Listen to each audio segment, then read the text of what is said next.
जय श्री कृष्ण।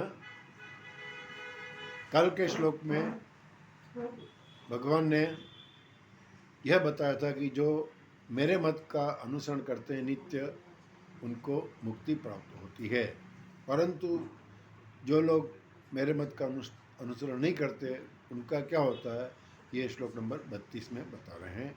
श्रीमद् भगवद गीता अध्याय 3 श्लोक नंबर 32। ये त्वे तदभ्यसूयन्तो नानुतिष्ठन्ति मे मतम् सर्वज्ञानविमूढांस्तान् विद्धि नष्टान् चेतसः।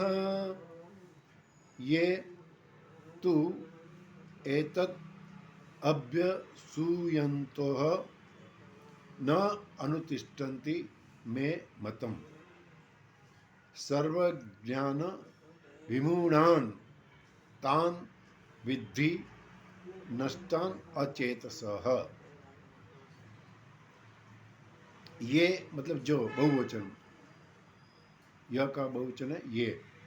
तू मतलब परंतु, एतत् एतत् मतम मतलब इस, एतत् मैंने इस, मतम मैंने मत में, अभ्यसूयन्तः मतलब दोष दृष्टि करते हुए, अभ्यसूयन्त मतलब दोष दृष्टि करते हुए, न अनुतिष्ठन्ति इसका अनुष्ठान नहीं करते हैं, तान तान मतलब उन,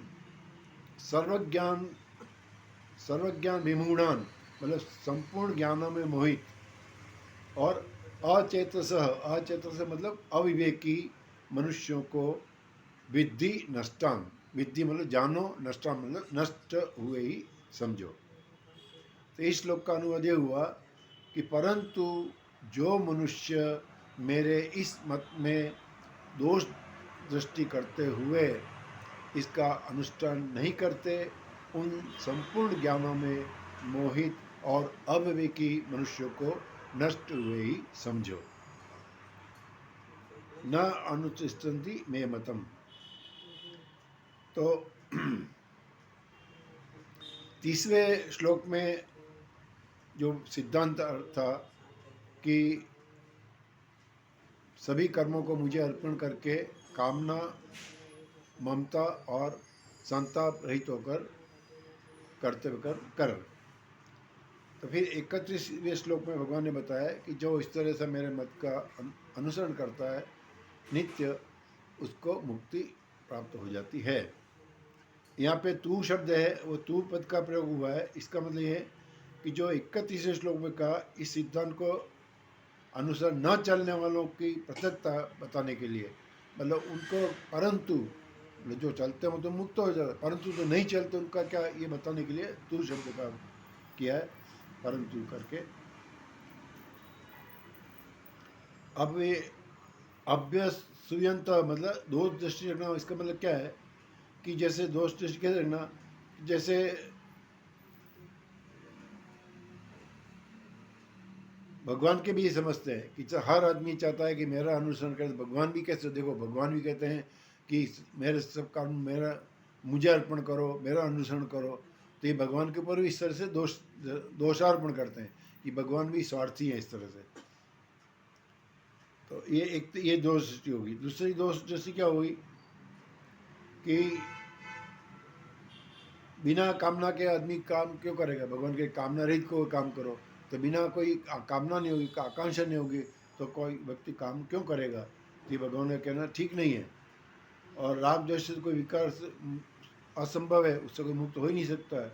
राग और द्वेष तो स्वाभाविक हैं, वगैरह वगैरह इस तरह से बातें करके भगवान के ऊपर जो दोषारोपण करते हैं, ये दोष दृष्टि कहलाती है। और सर्वज्ञान विमूढ़ान का मतलब होता है कि आजकल देखिए कि हर मनुष्य समझता है कि मैं ऑलराउंडर हो जाऊँ, master of none jack of all. मतलब हम सब ज्ञान रखना चाहते हैं। दुनिया में क्या हो रहा है, पॉलिटिक्स में क्या हो रहा है, फिल्मों में क्या हो रहा है, उसमें क्या हो रहा है, ये सारा ज्ञान रखेंगे। मतलब और मतलब रॉकेट का विज्ञान कहाँ पहुँच रहा है, ये वगैरह वगैरह, मोबाइल का ज्ञान, कंप्यूटर का ज्ञान, ये सारा ज्ञान मतलब उसमें हम मोहित हो रहे हैं। मतलब जो आत्मा ज्ञान है उसको भूल के ये सारे भौतिक ज्ञान के पीछे पड़े रहते हैं। तो सर्व ज्ञान विमूढ़ान का मतलब हुआ कि सारे भौतिक ज्ञान में मोहित हुआ मनुष्य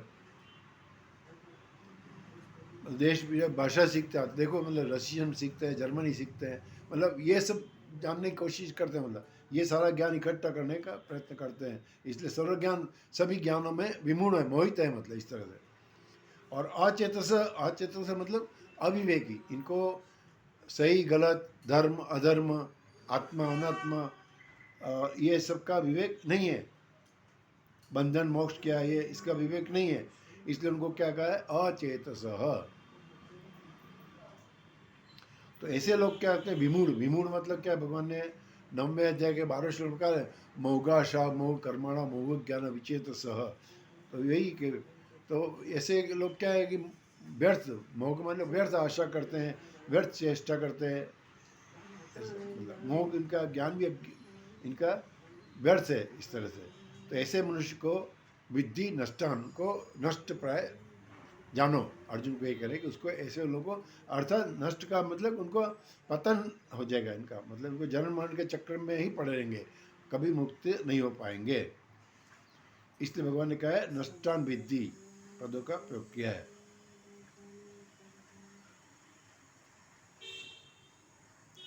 तो भगवान का कहने का तात्पर्य है कि जो मेरे मत का सदा अनुसरण करेगा और कामना रहित, संताप रहित और ममता रहित करते करेगा, उसको मुक्ति प्राप्त होगी। और जो मुझ में दोष दृष्टि रखते हुए मेरा अनुसरण नहीं करेगा, मेरे मत का अनुष्ठान नहीं करेगा, उसको तुम क्या कहते हैं, नष्ट ही जानो, अर्थात उसका पतन निश्चित है, वो जन्म मरण के बंधन से कभी मुक्त नहीं हो सकता है।